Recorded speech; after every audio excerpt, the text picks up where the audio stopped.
एक दिने राधिका जे सखी मेल रे स्नान करने गले जमुना जल रे पालटा बसन जेते बाली रे थोइले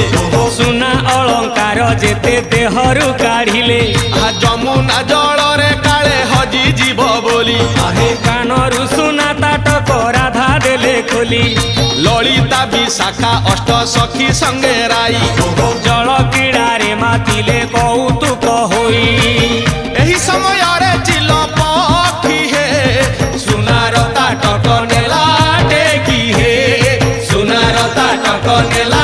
टेकी हे सुनार ताटक नेला टेकी हे सुनार ताटक नेला